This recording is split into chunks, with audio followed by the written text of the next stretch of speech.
જય કિસાન દોસ્તો, આજે અમદાવાદ જિલ્લાના ધોળકા તાલુકાના સરગવાડા ગામ મુકામે જે 20-25 યુવાનોએ છેલ્લા એક મહિનાથી મુહિમ ચલાવી હતી કે જે રીતના સરકારની GSPL એટલે કે ગુજરાત સ્ટેટ પેટ્રોલિયમ લિમિટેડ નામની કંપની જ્યાં સરગવાડા ગામની અંદર જે 1 વીઘાના 1.5 કરોડ રૂપિયા બોલાય છે એવી મોંઘી જમીનમાં આ ગેસ પાઇપલાઇન નાખવાનું જે કામ ચાલુ કર્યું હતું ત્યારે છેલ્લા એક મહિનાથી આ સંઘર્ષ ચાલી રહ્યો હતો।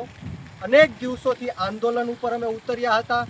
અમે કલેક્ટરને આવેદન આપ્યું, મામલતદારને આવેદન આપ્યું, તલાટીને રજૂઆત કરી, ધારાસભ્યને રજૂઆત કરી, છતાં પણ કોઈ પણ જાતનો અમને જવાબ મળ્યો નહીં।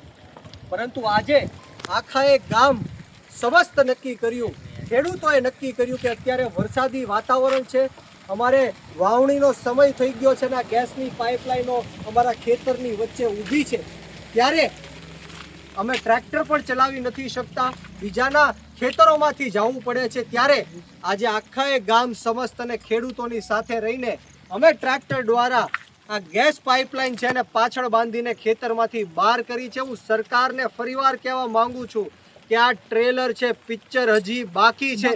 જો આવનારા દિવસોમાં તમારી આ જે GSPL કંપની છે અમારા ખેતરમાંથી આ પાઇપલાઇનો બહાર નહીં કાઢે તો અમે આખા ગામના ખેડૂતો જાતે ટ્રેક્ટર લઈને બધી જ પાઇપલાઇનો બહાર કાઢીશું। એનું કારણ છે કે એટલા બધા સમયથી આ પાઇપલાઇનોની અમે રજૂઆત કરી, આવેદનો આપ્યા, પણ ક્યાં સુધી આ ખેડૂતો સહન કરશે?